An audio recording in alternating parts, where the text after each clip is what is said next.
ದುಡ್ಡು ಅನ್ನೋದು ಒಂಥರ ಗ್ಯಾಸ್ ಸಿಲಿಂಡರ್ ಇದ್ದ ಹಾಗೆ.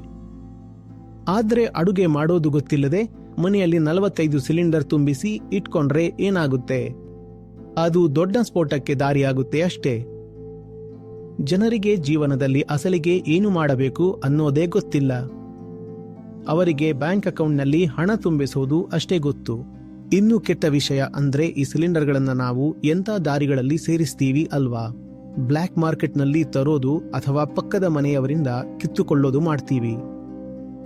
ಅಷ್ಟೇ ಅಲ್ಲ, ಟ್ಯಾಕ್ಸ್ ಕಟ್ಟದೆ ಸರ್ಕಾರಕ್ಕೂ ಮೋಸ ಮಾಡ್ತೀವಿ ಅಲ್ವಾ? ಇಷ್ಟೆಲ್ಲ ಮಾಡಿ ಸೇರಿಸಿರೋ ಈ ರಾಶಿಯಿಂದ ನಿನಗೇನು ಸಿಗುತ್ತೆ? ಮೊದಲನೆಯದಾಗಿ ಇದನ್ನ ಸೇರಿಸೋ ಹಪಾಹಪಿಯಲ್ಲಿ ನಿನ್ನ ಒಳಗಿರೋ ನೆಮ್ಮದಿಯೇ ಹಾಳಾಗಿ ಹೋಗಿರುತ್ತೆ.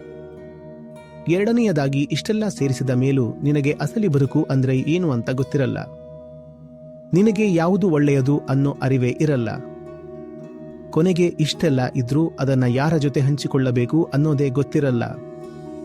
ಯಾಕಂದ್ರೆ ಒಳ್ಳೆ ಸಂಬಂಧಗಳನ್ನ ಬೆಳೆಸೋಕೆ ನಿನಗೆ ಯಾವತ್ತೂ ಸಮಯವೇ ಇರಲಿಲ್ಲ ಅಲ್ವಾ?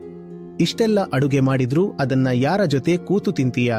ಈ ಉದಾಹರಣೆ ನಿನಗೆ ಅರ್ಥ ಆಗ್ತಿದ್ಯಾ?